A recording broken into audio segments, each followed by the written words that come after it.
بەڕێزان سڵاو لە کابینەیەک لە دوایەکانی حکوومەت و لە خولەجیاوازەکانی پەرلەمانی کوردستاندا پرۆژەی دەستور لە چەندین هەوڵی جیاوازدا گەڵاڵەو ئامادە دەکرێت. گرنگترین لەو هەوڵانە و یەکەمین هەوڵ ئامادەکردنی پرۆژە دەستورێک بوو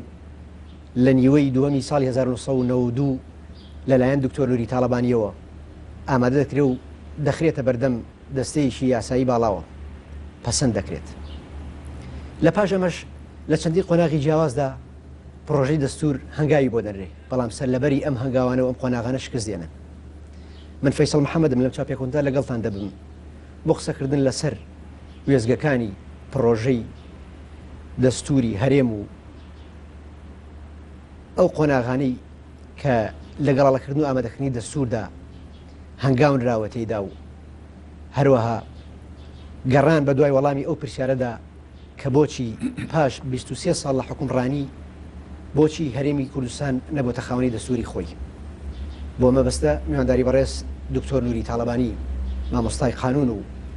شارەزا و پسپۆر لە بواری دەستور و سەرۆکی ئەکادیمیای کوردیمان کردووە. دکتۆر سڵاوت لێبێ و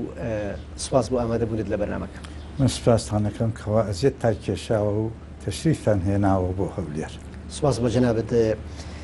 سەرەتا مێ بە پرسیارێکی گشتی بێمەلات وەک ناسانێکی گشتی بۆ دەستور زۆرجار ئەوترێت دەستور دایکی یاساکانە. ئەگەر دکتۆر نوری تاڵەبانی لە ڕووی ئەکادیمیەوە پێمان بڵێ دەستور چییە؟ دەستور دۆکیومنتێکی قانونی باڵایە تایبەتە بەڕێخستنی پەیوەندی نێوان دامەزراوە و دەستگاکانی هەرێمێک یان دەوڵەتێک، هەروەها دیاریکردنی ماف و ئەرکەکانی هاوڵاتیان لە چوارچێوەی ئەو دەوڵەتەیە ئەو هەرێمەدا. کەواتە دەستور وەکو فەرمووتان داکی قانونەکانە، پێویستە هەموو ئەو قانونانەی کەوا لە وڵاتەدادا پەسەند دەکرێن گونجاو بن لەگەڵ بنامە سەرەکیەکانی دەستوردا. پێویستە لە هەموو وڵاتێکدا دەوڵەت بێت، هەرێمێک بێت، دەستورێک هەبێت بۆ ڕێخستنی ئەو کاروبارانەی کەوا تازە ئاماژەمان بۆ کردن. زۆر باشە. ئەگەر پێمان بڵێ گرنگی دەستور لە دەستنیشانکردنی سیستمی سیاسی و سیستمی حکومڕانی لە وڵاتە گرنگیەکەی تاکوێیە تاکوێ ئەتوانێت ڕۆڵ ببینێ؟ گرنگی پرۆژەی دەستور بۆ هەرێمی کوردستان لەوە سەرچاوە دەگرێت کەوا پاش کشانەوەی دابندەزگاکانی حکوومەتی بەعس لە هەرێمی کوردستان هەڵبژاردنێک ئەنجام درا لە ئاکامی ئەو هەڵبژاردنە پەرلەمانێک دەستنیشان کرا، ئەیش حکوومەتێکی دیاری کرد بۆ بەڕێوەبردننی کاروباری حکوومەتی لەو ناوچەی کەوا بە ناوچەی ئۆتۆنۆمی ناو دەبرا. دەبوو بە پێی بنەمایەک کاروبار بەڕێوە بچێت. بۆیە پێویست بوو پاش ئەوەی کەوا ئەو پەرلەمانە سیستەمی فیدرالی پەسەند کرد بۆ دیاریکردنی شێوەی بەڕێوەبردننی پەیوەندی نێوان حکوومەتی هەرێم و حکوومەتی ناوەندیدا هەنگامی دووهەم پەسەندکردنی دەستورێک بێت، حتا ئەگەر لە شێوەی دەستورێکی کاتیدا بێت بۆ دیاریکردنی پەیوەندی نێوان حکوومەتی هەرێم و حکوومەتی دواڕۆژی عێراقدا، هەروەها بۆ ڕێخستنی کاروباری دەستگاکان و دامەزراوەکانی هەرێم و دیاریکردنی دەسەڵات و ماف و ئەرکەکانی هاوڵاتیان لەو هەرێمەدا. ئەمە لە ڕابردووە لە ئێستاە لەم قۆناغی ئێستاە گرنگی ئامادەکردنی پرۆژەی ڕەشنووسی دەستور بۆ ئەم قۆناغە سیاسیە بۆ ئەم باردۆخە سیاسی ئێستای هەرێم گرنگەکەی لەکوێیە گەر بە تەحدیدی؟ پەسەندکردنی دەستورێک بۆ هەرێمی کوردستان دەبێتەوەی ئەوە کەوا شەرعیەتی دەستوری بە هەرێمە بدرێت. ئەگەر بێت و ئەم هەرێمە خاوەنی شەرعیەتی دەستوری خۆی بێت، لەسەر ئاستی ناوە، لەسەر ئاستی ناوچەکە، لەسەر ئاستی نێودەوڵەتیش باشتر گۆ بۆ داواکاری ڕەواکانی دەکرێت. دەڵێن هەرێمێکدا دەستوری خۆی هەیە، کاتە بە فەرمی دەناسێنرێ، بە فەرمی دەناسرێنن لە هەمانی کاتیشدا شێوەی حکومڕانیکردن لەم هەرێمەدا دیاری دەکرێت. ئەو کاتە نوێنەرانی ئەم هەرێمە کە دەستنە بەردەم ئەو دەستگانەی دەوڵەتیانە یا پەیوەندی دەکەن بە دەوڵەتانی دەوروبەرمان، هەتا لەگەڵ حکوومەتی ناوەندیدا دەڵێن ئێمە دەستورێکمان هەیە بە پێی ئەو دەستورە کاروباری ناو و دەرەوەی ئەو هەرێمە بەڕێوە دەچێت هەروەها ماف و ئەرکەکانی هاوڵاتیانیش لەو دەستورەدا دیاری کراوە. باشە ئەمە گرنگی خۆی هەیە بێگومان بەڵام با من پرسیارەکە ئاوا لێ بکەم ئێستا ئەوترێ کورد لە بەردەم بارودۆخێکی نەهەموارە لە بەردەم بارودۆخێکی تایبەتی و نەئاساییە بە حکمیەوەی کە لە بەردەم جەنگایە و لە ڕووی ئابووری و بجەوە تووشی گرفت و قەیران بووە لە ئاوا دۆخێکە لە ئاوا دۆخێکی قەیراناویە بۆ هەرێمی کوردستان لە ئێستا بە بڕوای دکتۆر نوری تاڵبانی پرۆژەی دەستور هەموارکردن و گەڵاڵەکردنی دەستور دواب بخرێت یاخود پەلەی لێ بکرێت. من لەو باوەڕەدام کەوا دەبوو لە سەرەتاوە لە پاش پەسەندکردنی سیستەمی فیدرالی بۆ عێراقی پاشە ڕۆژ ئەوایە پەلە بکرێت لە دانانی دەستورێک بۆ هەرێمی کوردستان هەتا لەم بارودۆخەی ئێستاشدا کە جەنابتان ئاماژەتان بۆ کردن پێویستە ئەو دەستورە بە زووترین کات پەسەند بکرێت چونکە وەکو عەرزم کردن شەرعیەتی دەستوری بەم هەرێمە دەدا ئەبێتە هۆی ئەوەی کەوا ئەو کێشانە بە شێوەیەکی قانونی و دەستوری چارەسەر بکرێت چونکە دەستور وەکو وتمان داکی قانونەکانە شێوەی حکومڕانی لەو هەرێمەدا دیاری دەکات ئەگەر کێشەیەکی شەبێت ئەبێت بە پێی دەستور دەستگاکانی ئەو هەرێمە هەوڵی چارەسەرکردنیان بدات. لە مێژووی مرۆڤایەتی و مێژووی حکومڕانی وڵاتانی دنیاە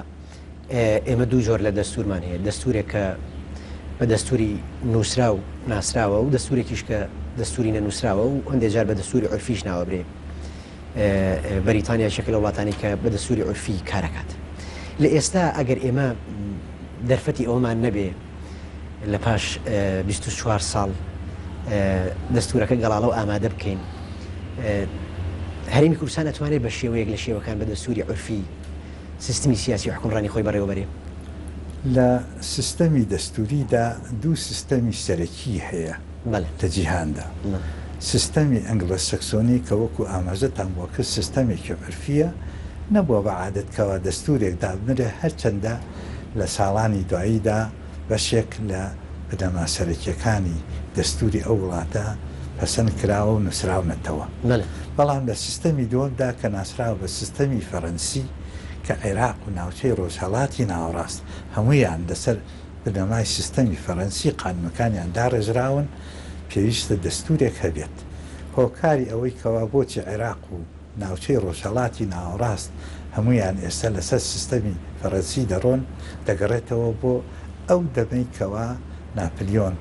میسری داگیر کرد بۆ هۆیەوە قانونەکانی فەڕەنسا لەوێ پیادە کران لە ڕێگای میسرەوە ئەو قانونانەیش بڵاو بوونەوە لە وڵاتانی عەرەبی لە ئێران هەتا لە تورکیا هەندێک قانون هەن بۆ نمونە قانونی مەدەنی تورکیا قانونی مەدەنی تورکیا قانونی مەدەنی سویسرایە تەنیا وەریان گێڕاوەتە سەر زمانی تورکی لە زمانی فەڕەنسیەوە هەروەها چەندین قانونی دیکەیە قانونی سزادانی عێراقی قانونی سزادانی ئێرانی ئەویش مەبەستم پێش ئەو گۆڕاکارێن کەوا لە ئێران ڕێیانداوە لە ساڵی هەفتاونەدا ئەیش قانونی فەڕەنسی بوو وەریان گێڕایە سەر زبانی فارسی لەبەر ئەوە قانونەکانی عێراق هەمویان لەسەر سیستەمی فەڕەنسی چوونە چ قانونی سزادان بێت چ قانونی مەدەنی بێت ڕاستە شریعەتی ئیسلام سەرچاوەیەکی سەرەکیە بۆ قانونی مەدەنی عێراقی بەڵام سیستەمەکە بە شێوەی گشتی سیستەمی فەڕەنسیە لە سیستەمی فەڕەنسیشدا لە سەرەتاوە دەستور نووسراوەتەوە تێبینی یەکەم لەناو قسەکان تا زاراوەی یاسا بەکار نایەنی مصطلحی قانون بەکارێنی بەبەز لەمە چییە ئەگەر وشەی یاسا وشەیەکی مەغۆلی تورکیە مامۆستا تۆفیق بابی بۆی گەڕامە وتی بەهۆی منەوە ئەو وشە کەوتەتە ناو زمانی کوردی وشەیەکی نەگونجاوە ئێستش لە تورکیا بە دەستور ئەڵێن ئەنە یاسا ئەنە ینی دایکی قانونەکان ئەو ئەیوت وشەی قانون کەس لە وشەی کانینمۆسی یۆنانیەوە هاتووە گیراوە پێویستە کوردیش بەکاری بێنێ چۆن فارس چۆن عەرەب و شەی قانون بەکارێنێ ئێمەش مافی خۆمانە ئەو وشە بەکاربێنین ئەنجا من لەسەر ڕاستپاردەی ئەو زانا گەورە ئیت من هەڵم کرد کە بەهۆی منەوە ئەو وشە لەو فەرهەنگی قانونەی کە ئامادەی کردو لەگەڵ ئەدمۆنزا وتی وشە یاسامان بەکارهێنا پەشیمانین لە بەکارهێنانی ئەو وشەیە وتی تکال لەکەم کەوا ئەوە ڕوون بکەیتەوە وشەی قانون ڕاسترە لە جیاتی وشەی یاسا. بەڵێ زۆر باشە. ئێستا گەر بچینە سەر ئەسڵی تەوەری جەوهەری گفتوگۆکەمان کە ئەویش ئەو پرسیارە گرنگ و جەوهریە کە وایە ئەگەر دەستور ئەم گرنگ و ئەهمیەتی هەیە بۆ بەڕێوەبردننی وڵات و دیاریکردنی سیستمی حکومڕانی و دیاریکردنی ماف و ئازادی هاوڵاتیان بۆچی پاش 20 ساڵ لە حکومڕانی هەرێمی کوردستان نەبووتە خاوەنی دەستوری خۆی؟ پێش ئەجاندانی هەڵبژاردن لە ساڵی 92دا بەشی زۆری لایەنە سیاسەکانی هەرێمی کوردستان دروستمی فیدرانی ببوو بە دروستمی سەرەکیە. من لەو کاتەدا دەمزانی کەوا سیستەمی فیدرالی پەسەند دەکرێت بۆ یەکەوت بە ئامادەکردنی پرۆژە دەستورێک بۆ ئەو هەرێمەی کەوا پاشان لەم ناوچەدا دادەمەزرێت. پرۆژەکەم ئامادە کرد لە مانگی حوزێرانی ساڵی 92دا. برادێکی ناسراو کە دەستخەتی زۆر جوان بوو کاک محەممەد سەلیم نووسیەوە، پاشان بە هاوکاری خاڵێ خۆش بوو دکتۆر فازڵ قەفتان کە مامۆستا بوو لە زانکۆی سلێمانی لەو سەردەمەدا لە هەولێر بوون، ئەندامی پەرلەمانی هەرێمی کوردستان بوو. سەردانی کردم لە ماڵەوە باسی ئەو پرۆژە بۆ کرد کە وەختی هەستا پرۆژەکەی لەگەڵ خۆی بردوتم بۆ کەوتی چاپیەکەم. وتم باشترەکەوە بەهێمنانە و جارێ بڵاو نەبێتەوە کەوا چاپ بکرێوتی خەمن نەبێت. ئەو برادرە بە ئۆفسێت 500 دانی لە پرۆژەکە چاپ کرد لەگەڵ لێکۆڵینەوە یەکدا کە لەسەر تایبەت و بە سیستەمی فیدرالی لە ساڵی 1974 من لە لەندەن بوو بە ئەرکێکی زانستی لەوێ ئامادەم کردو بە زمانی عەرەبی. ئەو دیراسەیە لێرەیەوە بە ناوی حول مەفهوم النظام الفیدرالی باسی سیستەمی فیدرالیم کردبوو لە وڵاتی ڕۆژهەڵات بڵێن سیستەمی سۆڤێت و لە وڵاتی ڕۆژئاوا و چەند وڵاتێکی جیهانی سێهەمیش. پرۆژەکەم تەواو کرد بە زمانی عەرەبی، سەردانی فەرەنسام کرد چونکە خوێندنەم لێ تەواو کردبوو. دامە نوێنەری شۆڕشی کورد لە لەندەن وتی ئەمە چاپیەکەین و بڵاوشەکەینەوە لە ناو ئەشینەرین بۆ دەرەوە. بەداخەوەی تر ئەو پێ نەچوو ئەو شکستە گەورەی بەسەر شۆڕشی کوردە هات، ڕێکەوتنامەی نێوان شای ئێران و ڕژێمی بەعس لە جەزائیر مۆر کرا بۆ هۆی ئەوەکەوە ئەو دیراسەیە چاپ نەکرێت. لە مانگی ئەیلولی ساڵی 75دا کە گەڕامەوە بۆ هەرێمی کوردستان زۆرە مەبەست و ئەو دیراسەیە چاپ بکرێت. پەیوەندیم کرد بە برادێکی دۆست مامۆستا محەممەدی بەناکەریم کە لەو دەمە لە کۆڕی زانیاری کورد لە بەغا کاری دەکرد بە هاوکاری ئەو بە هاوکاری کاگنەتیف گری هەردووکیان وتیان ئێمە چاپی ئەەکەین بەڵام ئەبێ سەبرت هەیە چاوەڕەکەی چونکە لە گۆڤاری کۆڕی زانیاری کورد ئەو بابەتانەی بڵاو دەکراوە نایان دەدان بۆ سانسۆری دەسەر نەبوو. بەڵام تا ساڵی 1970 چاوەڕێم کرد، تا ساڵی 1970 چاوەڕێم کرد بابەتەکە بڵاو بۆ پاشان جارێکتری لە ساڵی 2005 بە ئۆفسێت بڵاو کرایەوە و کرایە کوردیش لەلایەن وزارەتی ڕۆشنبیریەوە. دکتۆر فازڵ قەفتان لەبەرەوەی ئەندام بوو لە پەرلەمان لە خودی یەکەمدا ئەو پرۆژە دەستوری کە من ئامادەم کردبوو لەگەڵ ئەو لێکۆڵینەوە سەبارەت بە سیستەمی فیدرالی دابەشی کرد بەسەر ئەندامانی پەرلەماندا. پاش ماوەیەک لە کۆی 105 پەرلەمانتار 33 پەرلەمانتار یاداشتنامەیەکیان پێشکەش کردبوو بە دەستەی سەرۆکاتی پەرلەمان کە ئەو پرۆژە دەستورە بخرێتە سەر ئەجیندای پەرلەمانەوە و تاکو قسەی لەسەر بکرێت و پەسەند بکرێت. بەڵام بەداخەوە بە پێچوانەی پەیڕەوی ناوخۆی پەرلەمان نەخرای بەرنامێکەوە نەخرایە باشە دواتر باسی ئەو بێزگە گرنگانەیەکەین دکتۆر من ئێستا مەبەسمە لەسەر 23 ساڵەکە زیاتر پێداگری بکەینانی ئەوترێت ئەمریکا لە پاش 11 ساڵ لە جەنگ توانی بێتە خاونی دەستوری خۆی وڵاتێکی وەکو میسر لە پاش ڕوخانی سیستمی مبارەک بە 2 ساڵ توانی دەستورێک بۆ خۆی بنووسێتەوە وڵاتێکی وەکو عێراق کە ئێستا خۆمان نەزانین لە چی بارودۆخیەکایە لە ڕووی جوغرافیەوە دابەش بووە لە ڕووی سیاسیەوە دابەش بووە لە ڕووی مەزهەبی و قەومیەوە دابەش بووە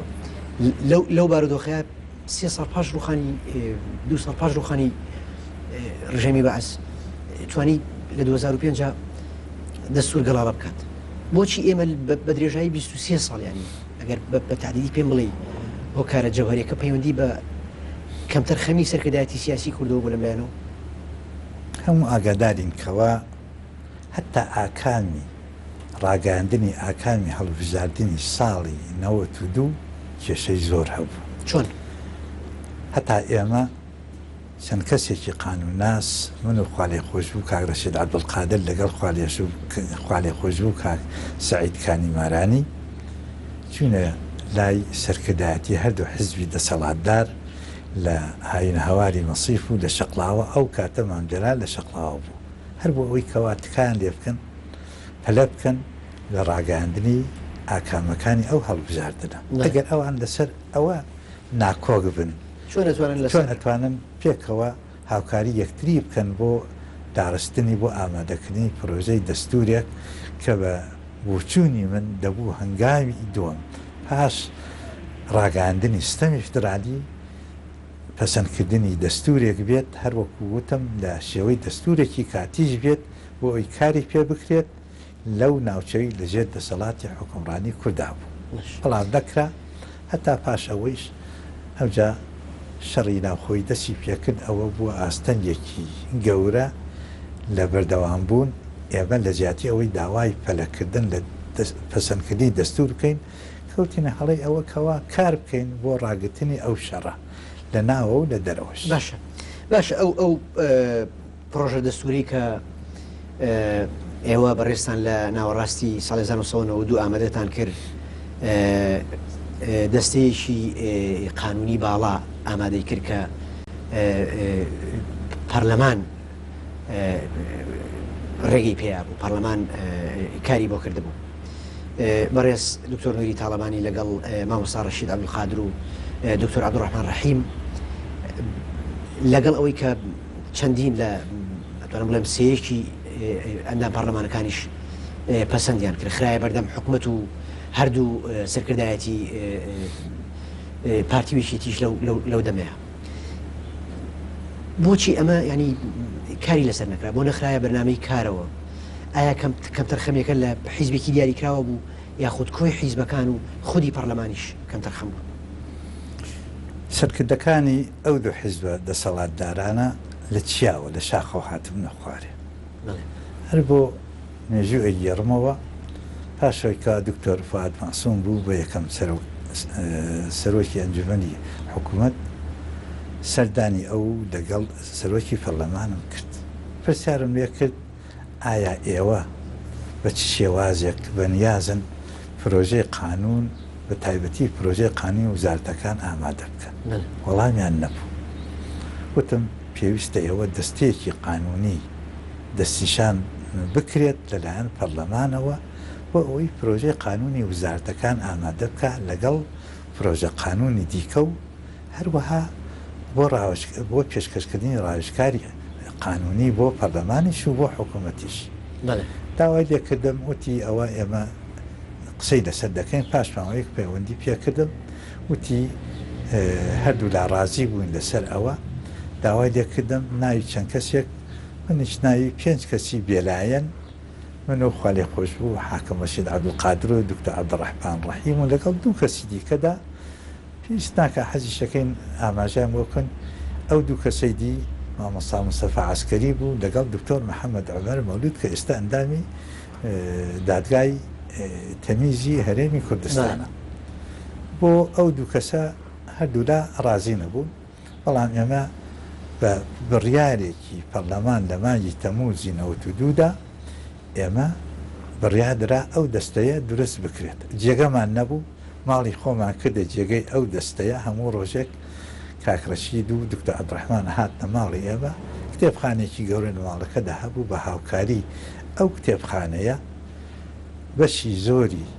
پرۆژە قانونی وزارەتەکانمان لێ ئامادە ئەکرد. بۆ نمونە ڕۆژێک خەریکی پرۆژە قانونی وزارەتی ئەوقاف بووین، داوامان لە وزیری ئەوقافە کرد خۆی یا لە چەند کەسێک لە وزارەتەکان بێتە ئەویانە بۆ ئەوەی کەوا بزانین داواکاریەکانیان چییە. لە ماوەی ڕۆژێک دوو ڕۆژدا گوێمان لە داواکاریەکانیان ئەگرت، بەڵام بە ڕەچاوکردنی بارودۆخی دارایی حکوومەتی هەرێم بۆ ئەوەی کەوا دەستگایەکی زۆر دروست نەکرێت لە هیچ وزارەتێکدا. بەو شێوەیە پرۆژە قانونی بەشی زۆری وزارەتەکانمان ئامادە ئەکرد، هیچ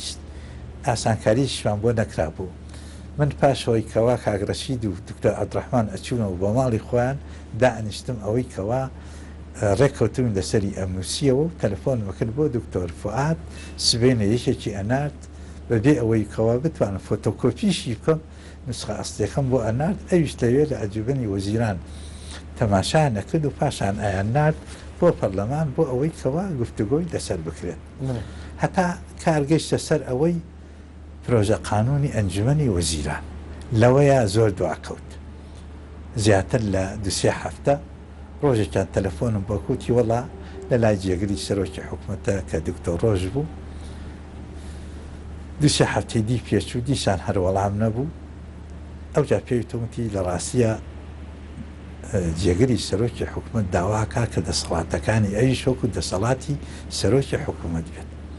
من شەموت ئەوە بە هیچ شێوەیەک ناکرێت لە ڕووی قانونیەوە، هەتا لە قوتابخانەیەکدا بەڕێوەبەری قوتابخانەکە لەگەڵ جێگرەکەی هەبان دەسەڵاتیان نییە، بەڵام ئێوە ئەتوانن لە نێو خۆتانە چارەسەری بکەن. ئێمە لە قانونەکەیە دەسەڵاتی ئەنجومەنی وەزیران دیاریەکەین، دەسەڵاتی سەرۆکوەزیران، دەسەڵاتی وەزارەتەکان. تۆ ئەتوانی دەسەڵاتەکانی خۆت هەمووی نیوەی یا بەشێکی بە ڕێککەوتنی نێوان هەردووکتانە بیدەیتە ئەوە بەڵام لە قانوندا ئێمە ئەوە ناکەین. لە واچووکەوان بەوە ڕازی نەبوون، ئیتر پاشماوە یەک باشە دوایەوەندیان پێوە نەکردیت، ئیتر ئێمەش داستنامەیەکمان بۆ نووسینتوان ئەگەر ڕازی نابن کارەکانی ئێمەش ئەتوان. باشە دکتۆر 2 ساڵ دوای نووسینەوەی ئەو گەڵاڵەکردنی ئەو پرۆژە دەستوورەی 92 کە ئێوە ئامادەتان کرد، شەڕی ناوخۆ هات بەسەرە لە 94 شەڕی ناوخۆ چەند کاریگەری هەبوو لەسەر پشتگوێ خستنی ئەم پرۆژەی ئەوەندەی تر. شەڕی ناوخۆ بۆ خۆی ئەوە کەوا هەموو پرۆسەی دامەزراندنی قەوارەیەکی سیاسی بۆ ئەو بەشە ڕزگارکراوەی کوردستان هەموو ڕاوەستا. یعنی ئەوە شەرمەزارێکی گەورە بوو بۆ کورد کە لەو دەمەدا لە جیاتی ئەوەی هەموو پێکەوە کار بکەن بۆ بنیاتنانی بنەمای دەوڵەتێکی سربەخۆی کوردستانی کەوتنە ئەو شەڕە ناوخۆیە. بەڵام لەسەر لەگەڵ ئەوەشدا من لەو سەردەمە چوومە دەرەوە، کە چوومە دەرەوە لەیە لەگەڵ کۆمەڵێک لە کەسانی قانونناس و کەسانی دیکەیش بە بەردەوامی باسی ئەوەمان دەکرد کەوا پێویستە پەلە بکرێت لە دانانی دەستور، هەتا لەو ماوەدا ببوورە پێم وابێت لە دەرەوە لە ساڵی 1994 لە کۆنفرانسێکە کە زانکۆی پرنستنی ئەمریکی ڕێکی خست بوو، تۆ لەوێ بابەتێکە سەبارەت بە پرۆژە دەستورەکەی 92 پێشکەش کرد کەنعان مەچیە پێشنیاریشی بۆ تۆ هەبوو پێم وابێ ئەگەر باسێکی ئەو کۆنفرانسە بکەی لەوێ چۆن باسی دەستورەکە کرا پرۆژەکە کرا پشوویەکی کورد وەرەگرین دکتۆر ببوورە پشوویە وەرەگرین و دواتر لەسەر کۆنفرانسەکە قسەکەین بەڕێزان پشوویەکی کورد و پاشان ئەگەرێنەوە وڵاتان و بەردەوام بین.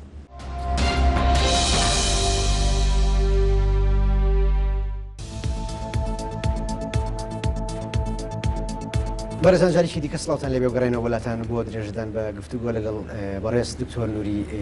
تاڵەبانی. دکتۆر بەر لە پشۆکە پرسیاری بەشداری ئێوەم کرد لە ئەیلولی 94 لە کۆنفرانسێک کە زانکۆی پرسیتی ئەمریکی ڕێکی خستە بوو لەوێ بابەتێکت سەبارەت بە پرۆژە دەستورەکەی 92 پێشەش کرد و کۆمەڵناسی عراقیش کەنعان مەچیە پێشنیاریشی بۆتە بوو. بەشداری تۆ لەو کۆنفرانسە و سەبارەت بە دەستور چی وترا لەوێ؟ پێش بەشداریکردن لەو کۆنفرانسە کە چوومە لەندەن لە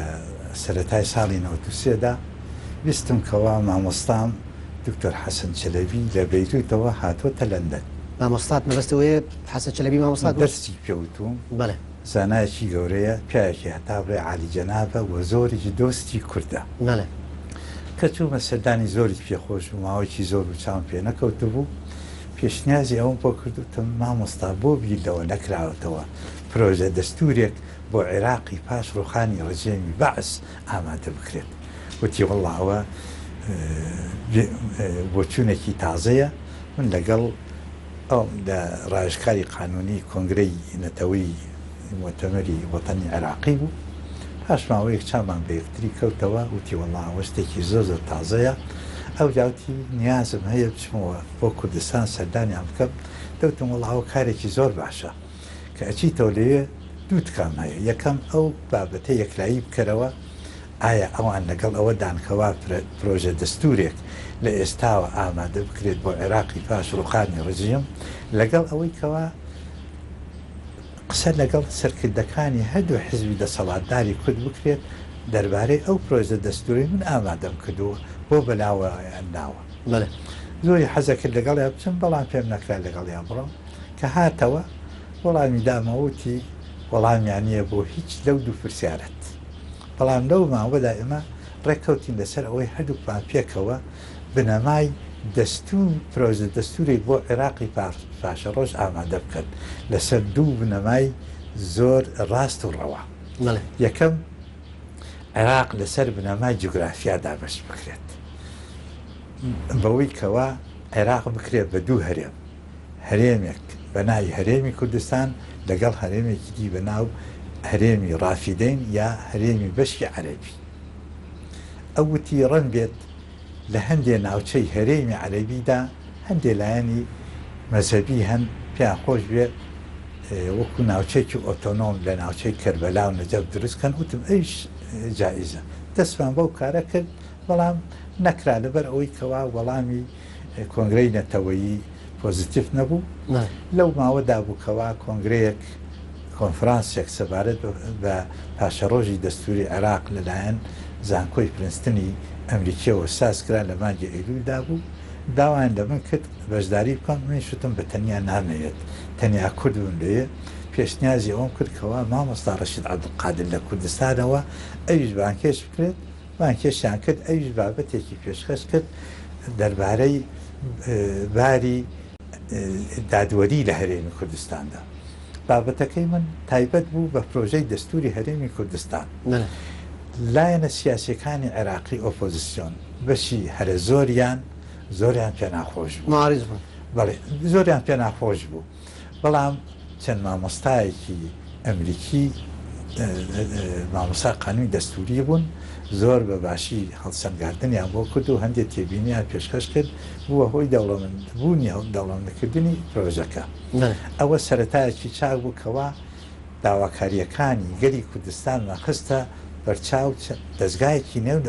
نێودەوڵەتی لەسەر ئاسی نێودەوڵەتیدا لێویشەوە ئێمە چوینە وەشنتن وێنەیەکیش هەیە هی من و کاگڕەشید پێکەوە چوونە ئەیانە دکتۆر بەرهەم و دکتۆر نەجمودین کەریم و لێنەرانی پارتیش هەموو لێ بوون پێکەوە بە چوینە واشنتن لەوێ ویان ڕێخستین چاومان بە چەند ئینستیتویەکی تایبەت بە قانونی دەستوری لە واشنتن کرد زیاتر پرۆژە قانونەکەمان بۆ ڕوونکردنەوە بەشی زۆریان لەگەڵ ئەوە دابوون کە پەلە بکەین لە پەسەندکردنی پرۆژە دەستورێک بۆ هەرێمی کوردستان بەڵام پەلەتان نەکرد باشە هەر لەو هەنگاوانە لە درێژە و هەنگاو قۆناغ و وێزگە جیاوازانەی ئامادەکردن و گەڵاڵەکردنی پرۆژەی دەستور لە تشتینی 2002 پرۆژە دەستوریشی دیکە لە ئازلەوەکێکە لە کۆیە دەنگی لەسەر دراوە لەلایەن هەندێک لە پارتە سیاسیەکانەوە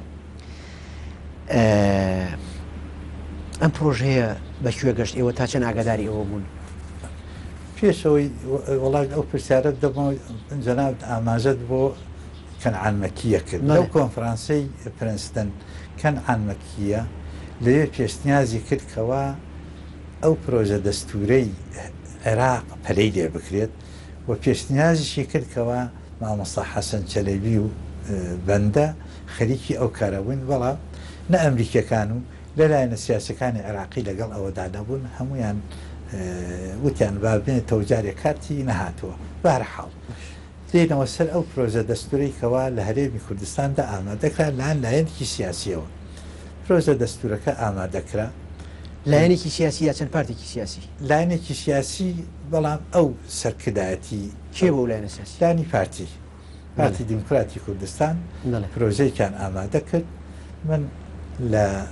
سەرەتای مانگی نیسانی 2002دا گەڕامەوە بۆ کوردستان یاداشنامەیەکم پێبوو لەلایەن 25 کەسایەتی کوردەوە سەبارەت بە یەخستنەوەی هەردوو ئیدارەکە پێشکەش بۆ ئەنکرا بوو ئیتر هاتبەوە چاوم بەڕێز جەنابی کار مەسعود کەوت لەوێ پێیوتم لە کاتێکی باشدا هاتوویتەوە دوو پرۆژەمان ئامادە کردەوە یەکێک بۆ عێراق و یەکێکی بۆ هەرێمی کوردستان وتی حەزەکەم تەماشایان بکەین هەتا پێی ڕاگەاندم وتی ئەمڕۆ هەردوو پرۆژەکەمان ناردەوە بۆ مامجەلال کاک و شازێباری بۆی بردووە منیش لەو چەند ڕۆژەی لە هەولێر مامەوە تێبینەکانی خۆم بە نووسرایی لەسەر ئەو پرۆژەیە کە کوڕی تێدا بوو نامەیەکشم بۆ نووسیتم ئامادەم لەگەڵ ئەو لیژنەدا کۆبنەوە بۆی پێکەوە تاوتوی ئەو کەم کوڕیانە بکەین کۆبوویتەوە لەگەڵ لیژنەکە نەخێر تاوتوێ نەکرا هیچ وەڵامێکیان ئەوی شکستی خوارد ئەوی شکستی خوارد کە چوومە سلێمانیش لەیوە کۆبنەوەکی فراوان کرا سەبارەت بەو داواکاری ئەو خەڵقانەکەەوە هەلە بکرێت لە یەخستنەوەی هەردوو ئیدارەکە و باسی پرۆژەی دەستوریش کرا بەڵام بێش نەگەشتینە نەتیجەیەک باش بەڵام پاش ئەمەش بەماوەیەکی کورت لیژنەی یاسایی پەرلەمانی خولی یەکەمی پەرلەمان پرۆژە دەستوورێکی نوێتر و پێشکەوتوتر لە پرۆژەکەی تشرینی 2002 ئامادەیەکات لە پاش 2 ساڵ و لە سەرەتای 2004 پرۆژەی دەستورە نوێەکە پێشکەش بە هەریەک لە سەرۆکایەتی پەرلەمان و حکوومەت و لایەنە سیاسیەکان بە تایبەت لایەنی دەسەڵاتدار پارتیوێکێتی یەکرێت بەڵام ئەمیش ئەخوێنرێت و شکستەیەنێ بۆچی لە مانگی ئەیلولی 2003دا پاش ڕوخانی ڕژێمی بەعەز گەڕامەوە بۆ کوردستان یاداشنامەیەکم پێشکەش بە سەرکردایەتی سیاسی هەردوو حیزب و لایەنە سیاسەکانی دیکەی کوردستان و سەرۆکی پەرلەمان و سەرۆکی حکوومەت کرد سێ داواکاری سەرەکی تێدا بوو یەکەم پەلە بکرێت لە یەخستنەوەی هەردوو ئیدارەکە دووهەم لژنەیەک دروست بکرێت بۆ هاوکاریکردنی لایەنە سیاسەکانی کوردی کاتێک دەکەونە گفتوگۆ لەگەڵ ئەمریکایەکان لەگەڵ لایەنە سیاسەکانی عێراقی لەگەڵ حکوومەتی عێراقدا پێشتیازی ئەوەیشم کردکەوە ئێمە ئامادەین لە خزمەتیان نابین بەبێ ئەوەی کەوا باسی ئێمە بکرێت بە هیچ شێوەیەک کە ئێوە دەچن بۆ گفتوگۆ ئەبێ زانیاری درستان لەبەردەستات بێت لە ڕووی قانونیە و لە ڕووی ئابوووریە و هەروەکو بەعسیەکان منەوە پۆلیستومە کە وەختێک شادی بەعسی هاتن بۆ گفتوگۆکردن لەسەر دواڕۆژی ناوچەی کەرکوو یا بابەتی دیکە ئەڵێ هەموو زانیاریەکیان لەبەردەست پرۆژیان پێبوو تەماشایانە کرد و ئەو کاتە وەڵامیان ئەدایەوە ئەویش وەڵامی نەبوو لە هەمان کاتە داواکاری سێم ئەو بوو پێداچوونەوە بەو پرۆژە دەستورەی کە لە مانگی نۆڤەمبەری 2002دا وەکو ئەڵێن لە کۆیە لەوێ دەنگی لەسەر درابوو لەو ماوەدا تەنیا سەرۆکی حکوومەت کە کاکنەچیوان بەرزانی بوو وەڵامی دامەوە وتی حەزەکەم تاوتەی ئەو سێ داواکاریە بکەین چاوم پێکەوتتی ئەتوانم دەربارەی پرۆژەی دەستورەکە هاوکاری بکەم بەڵام بە چ شێوازێک وتم ئەندامانی دژنەی قانونی لە خولی یەکەمی پەرلەمان هەمویان ئەناسن هەموو دۆستن با پێکەوە لەگەڵیان دابنیشین ئەو بابەتیان لەگەڵا باسەکەم ئەگەر ڕێککەوتین ئەو کاتە ئەکەینە پێداچوونەوە بەو پرۆژە دەستورەی کە لە 2002دا ئامادە کراوە هەر لە ئۆفیسەکەی خۆی کۆبوونەوە کرا سکرتێری پەرلەمانیش ئامادە بوو کاک فرسەت ئەحمەد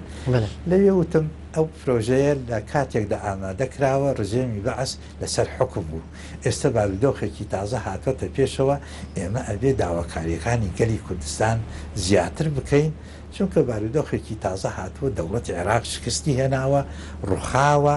ئێمە ئەبێت بەشدار بین لە دامەزرانەوەی دەوڵەتی عێراقی تازە لەسەر بنەمای ڕێکەوتنی ئارەزومەندانە داواکاریەکانی خۆمان لەو پرۆژە دەستورەدا بچەسپێنین کە وەختی ئەچین بۆ بەغا بۆ گفتوگۆکردن بۆ داڕستنی دەستوری تازەی عێراق هەوڵ بدەین ئەو داواکاریانی خۆمان لە دەستورەکەماندا چەسپێنراوە لەوێ پیان چەسپێنین ئەمە کرا بڕیادرا ڕۆژی پاشتر لە پەرلەماندا کۆبینەوە کە چوو بە پەرلەمان ڕۆژی پاشتر لەویانە بەشی زۆری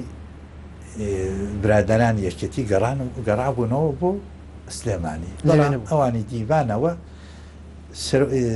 سکرتێری پەرلەمان لێ نەبوو لەگەڵ ئەوانەی کاکە ڕەشوو لەگەڵ کاک نەحمەد و لەگەڵ چەند کەسێکی تر لێ بوون کەوتینە گفتوگۆ مادە بە مادە تەماشامانە کرد لە ماوەی نزیکەی 2 سەعاتدا دەستکاریەکی بنەڕەتی چەند مادەیەکمان کرد لەوانە چەسپاندنی مافی چارەنووس لەو پرۆژە دەستورەدا گۆڕینی ناوی ئەنجومەنی نیشتمانی هەرێمی کوردستان کردوە بە پەرلەمانی کوردستان لەگەڵ چەند بابەتێ لەگەڵ دامەزرانەی و دەوڵەتی عێراق لەسەر بنەمای ڕێکەوتنی ئارەزومەندانە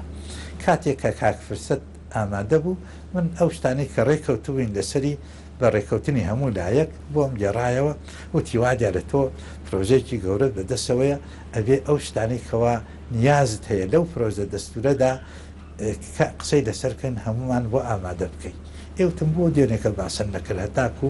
ئەمەخەری ئامادەم کردوە بەرحەڵ ئەمە نەکرا باشە من ئەوێ ئەو پرسیارە بکەم ینی لە کاتێکا کورد خۆی لە هەرێمی کوردستان پرۆژەکەی 2004 ڕە دەکاتەوە پشتگوێ خاوە خەوێنرێت ناخرێتە بەرنامەی کارەوە شاندێک بۆ داڕشتنی دەستوری عراقیە چن بۆ بەغا ڕای دکتۆر نوری تاڵەبانی لەسەرەوەی کە ئێمە لە هەرێم نەمانتوانیوە دەستورێک بۆ خۆمان گەڵاڵە بکەین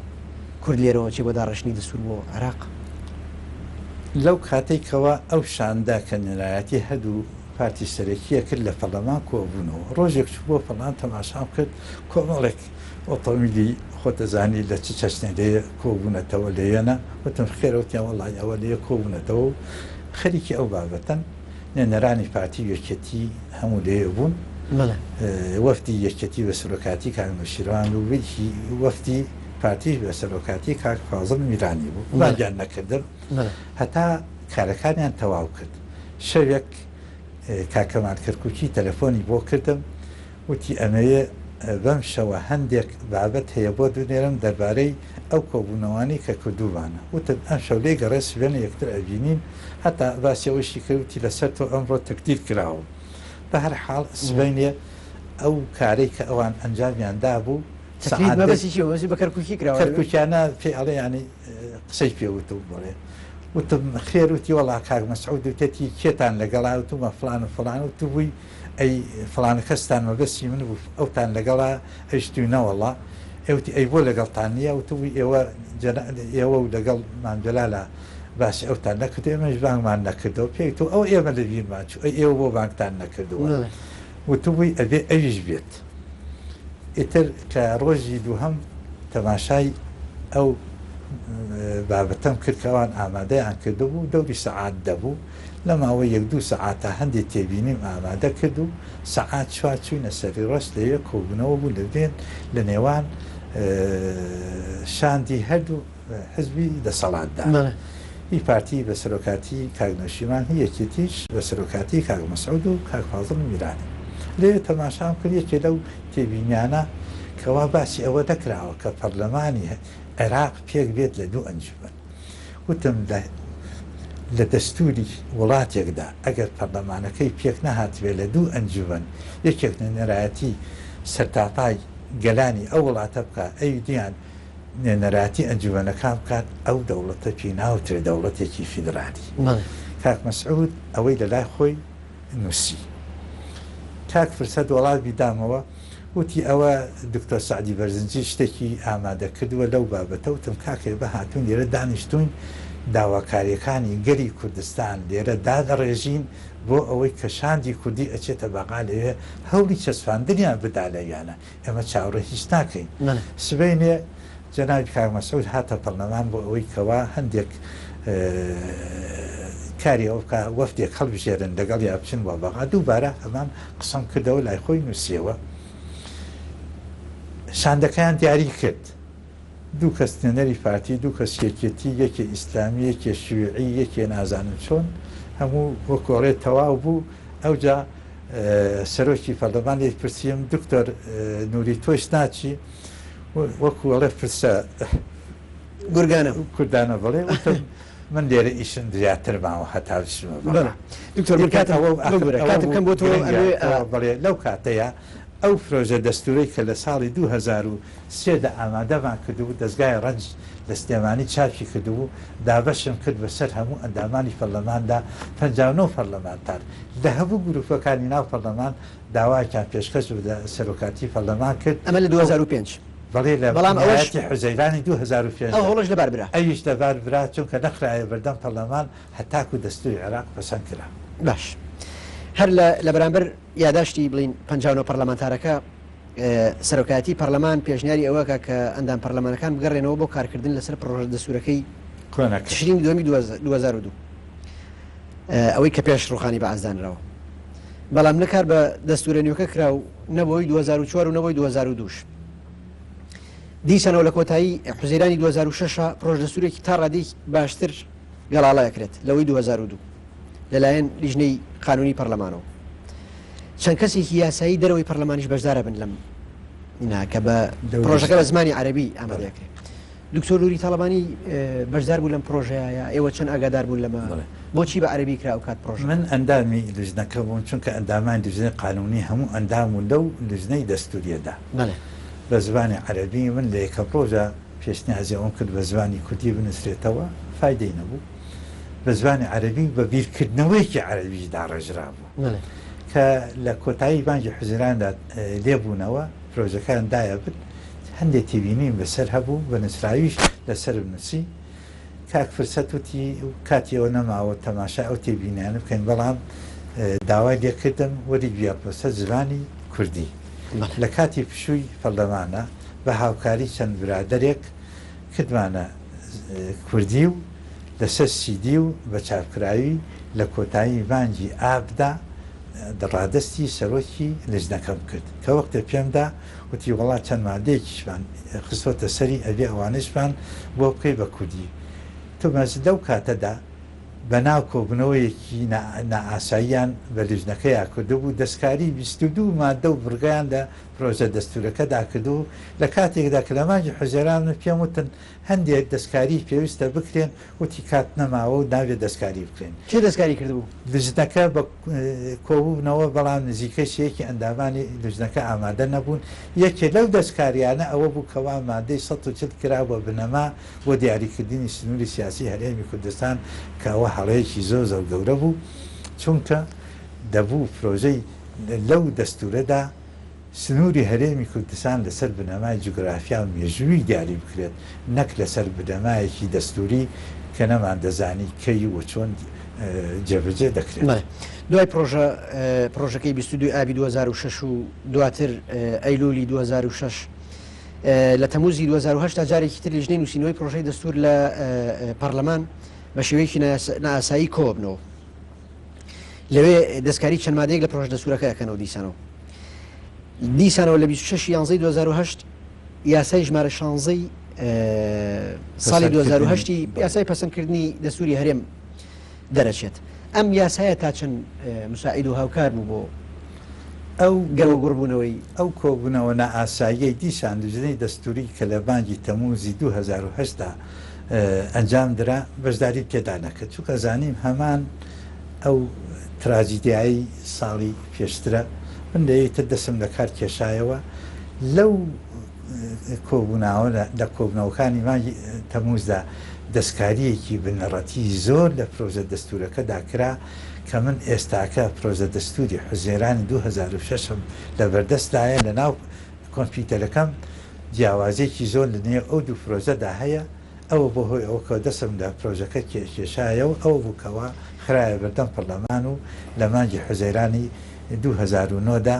دەنگی لەسەر درا بەڵام بە زۆرینە و تا ئێستش بەداخەوە باش ئەم هەموو وێزگانەی دکتۆر نوری ئەم هەموو وێزگانەی باسمان کرد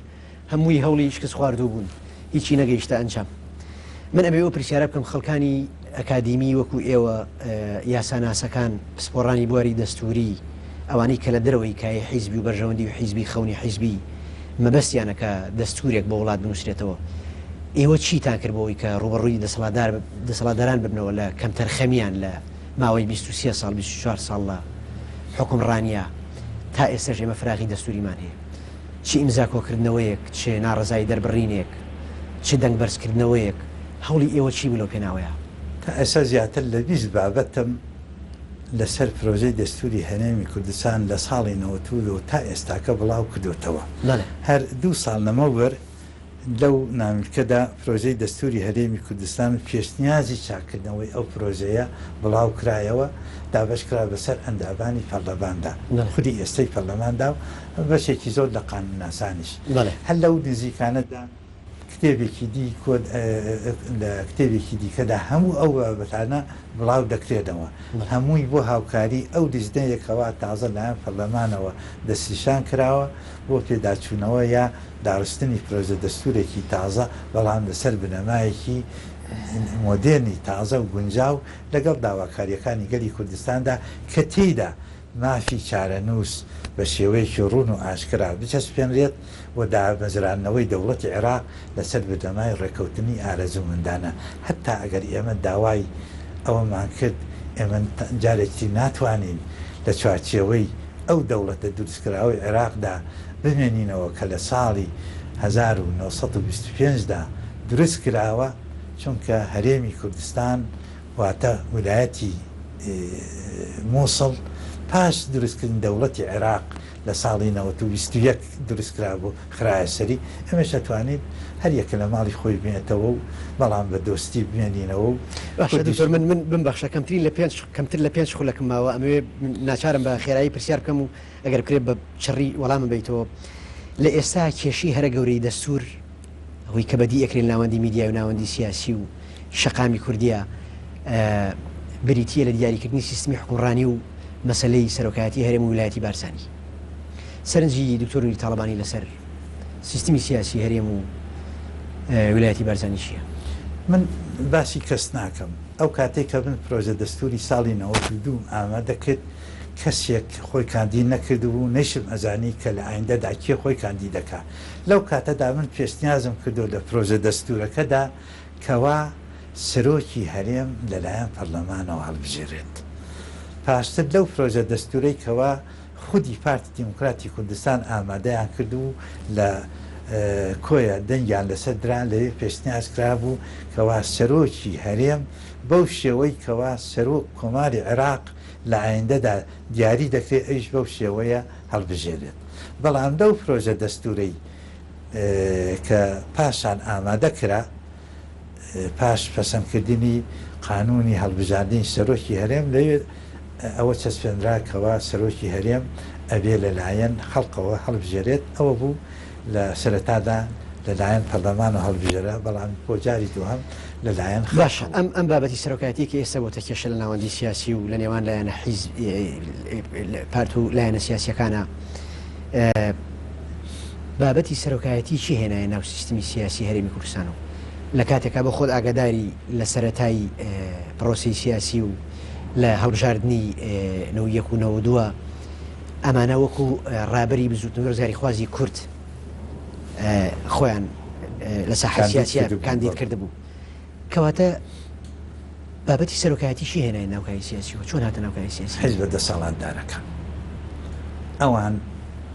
ئەو پرۆسیان بەرەو بە سیاسیکردنی پرۆژە دەستورەکە برد کە ئەڵێن بە سیاسیکردنی پرۆسە دەستورەکە بە حیزباتیکردنی پرۆژە دەستورەکە کام حیزب بوو یعنی پێشتر هەبوو بۆکو ڕابری